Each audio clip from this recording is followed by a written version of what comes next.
Hi everybody, welcome to our lecture for Chapter 7, which is Leader-Member Exchange Theory. This is going to be a fairly quick lecture. A lot of it is very theoretical, but I think it'll at least be interesting if this is something, if this is a topic that you think could supplement another one of the leadership theories that we're going to talk about. I don't think this is a freestanding theory, but I think it's a good supplemental one.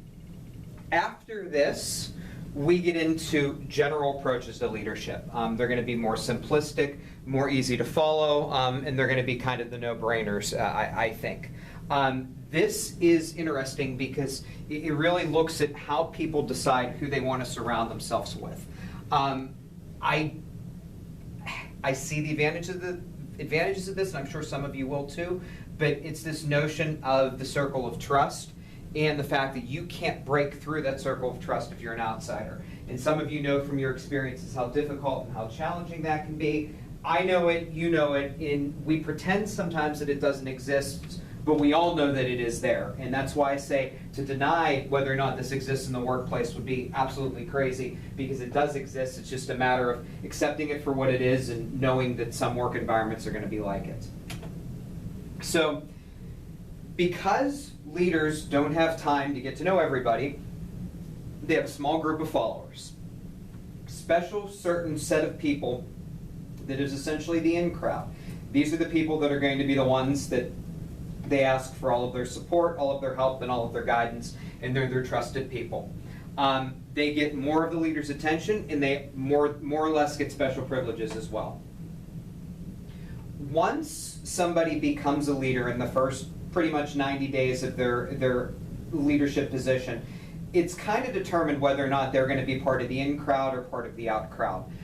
It's based more on personality traits than anything else, but some people can position themselves to be part of the group by figuring out what they need to do to be a part of the in group. A lot of them are extroverted, and the people that are part of the out group are introverted. So think about that in terms of education. The people that are likely to talk, the people that are likely to involve themselves are probably going to be part of the in group.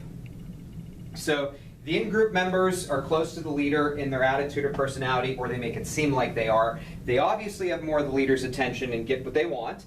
They get special privileges. Their performance ratings are naturally going to be high because the leader likes them. There's greater satisfaction, and there's lower turnover overall as well. Out-group members are going to be shy and quiet. They'll only get the leader's attention if problems exist, and they have a much higher rate of turnover. You can see that this theory is pretty true. I know lots of organizations where this does exist, but we're trying to show you that leadership doesn't have to be like this. But think about what happens when somebody gets promoted internally that maybe didn't expect to be promoted, or that other people don't like or don't respect.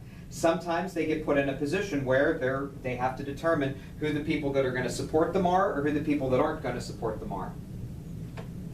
So we give you the model. We really show that there's higher interactions and higher level of trust with the in-group, and then there's formal relations with the people that are part of the out-group.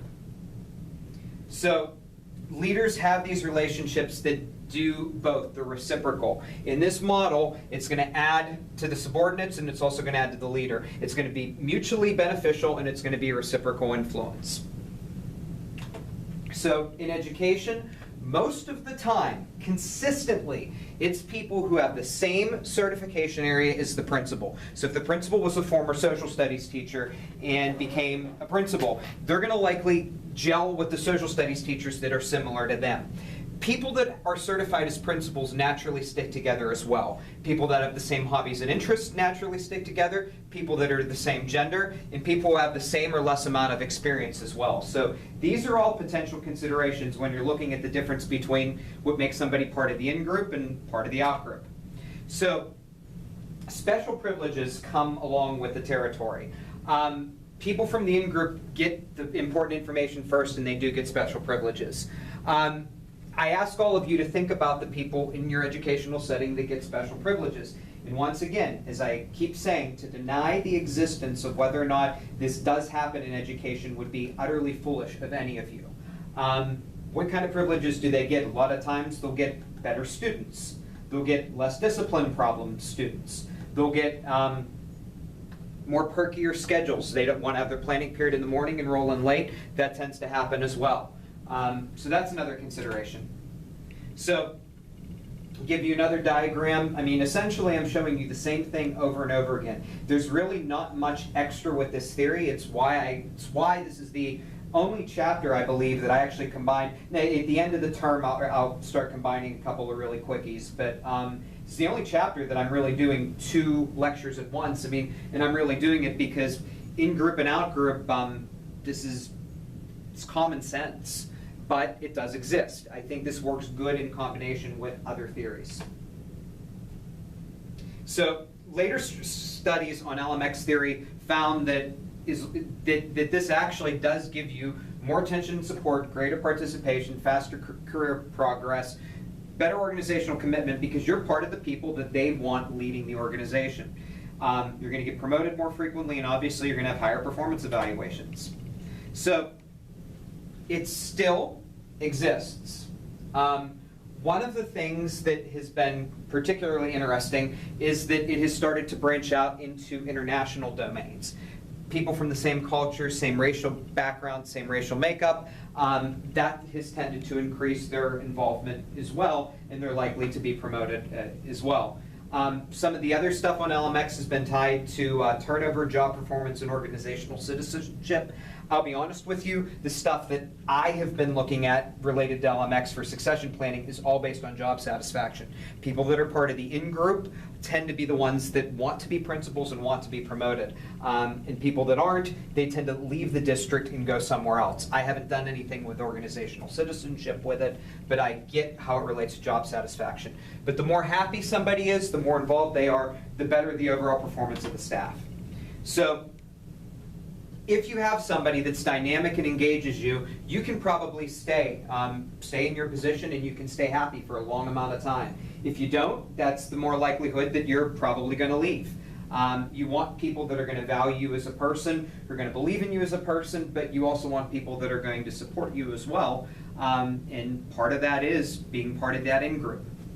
So some other research kind of tied into this, but not that much. It's really relationship building stuff. It's this idea of the stranger phase, acquaintance phase, and the mature partnership phase. I like this diagram that was presented in our textbook, and it's why I borrowed it. It's this notion that in the beginning, you're strangers with somebody, so it's more scripted, it's more of a low-quality exchange. As you get to know people, it becomes a little mixed, and it's medium quality, but once there's a partnership and you've determined a good relationship, it's higher quality, and it's a negotiated leadership style. So this one-way scripted relationship is basically, are you doing your job properly? Are you meeting expectations? In theory, if we believe in this, if somebody's doing a good job, then they have a chance to be promoted because they're performing their tasks well and the leader will like them. I argue it's for different reasons, but that's certainly a true reason as well. In the acquaintance phase, they give them more responsibilities and they test what they can do and what they need to do. The exchanges become more personal and additional responsibilities are given to subordinates. The partnership phase, this is more of a reciprocal understanding and people are more personal in their approaches. And trust is built and the subordinate is likely to be listened to. So my question is, in accountability, can you ever get all of your teaching staff to the partnership stage? I would like to think so, but it's difficult. There are going to be people in the building that when you become a principal, that even though they have a lot of experience, they're always going to be strangers. If you believe what we say about the average time of a building principal is 4.7 years in a job, they're going to be in and out of the position. So some of these people have spent a lot of time dealing with multiple building principals, and they're not going to want to become anything more than a stranger if they've been on the teaching staff for a while. So I think this is a good theory. I value it because it's true. People don't want to admit it's true, but it's true. It's focused on organizational improvement and communication, but it really is. It's who you know, and it's how you know those people. The criticisms of it say that it's unfair and discriminatory, and I'll leave that up to you to decide. It's difficult to measure because how can you measure when things go on behind the scenes? That's another challenge with it. So it's been questioned, but my argument is it exists, and sometimes we have to admit that it does exist. So Jennifer Russell did a lot with social network theory, and it's becoming very popular in education.